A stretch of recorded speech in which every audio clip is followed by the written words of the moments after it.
आपण जेव्हा स्पोर्ट्स म्हणतो ना, म्हणजे आत्ता कुठे आपल्या देशामध्ये तो अवेअरनेस आलाय.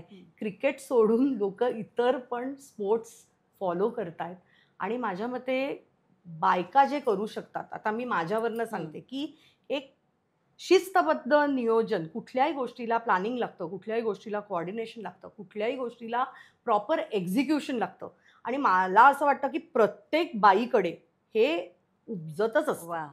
म्हणजे प्रत्येक एक गृहिणी सुद्धा आपल्या घरामध्ये व्यवस्थित म्हणजे ते व्यवस्थापनच आहे ना. खरंय, म्हणजे खरंय. कसं करायचं, काय करायचं, कशा किती कमी पैशांमध्ये गोष्टी भागवायच्या, हे एक उत्तम एक व्यवस्थापनच आहे आणि मला असं वाटतं, की बायका प्रचंड पुढे जाऊ शकतात. आमच्याकडे आता रेशो खूप बदललाय.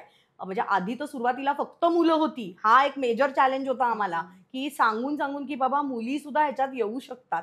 आणि आज आता चित्र बदलत चाललंय. म्हणजे मी म्हणीन की 70-30 चा रेशो आज आहे. वाह, वाह, 30% वाह! मुली आज आमच्याकडे आहेत आणि मला खूप हे समाधान देऊन जातं. जेव्हा मी मुलींना बघते, कोणीही मुली आल्या की त्यांच्या पालकांशी पण जेव्हा आम्ही बोलतो, की त्यांना पण मग वाटतं की नाही बाबा पुढे जाऊन ह्याच्यामध्ये फ्युचर आहे. आणि जेव्हा म्हणजे आता आमच्या टीममध्ये सुद्धा तुम्ही बघाल, तर आमच्या इन्स्टिट्यूटमध्ये मॅक्सिमम ज्या काम करणाऱ्या ज्या म्हणजे जो स्टाफ आहे, मॅक्सिमम फिमेल्स बायकाच आहेत.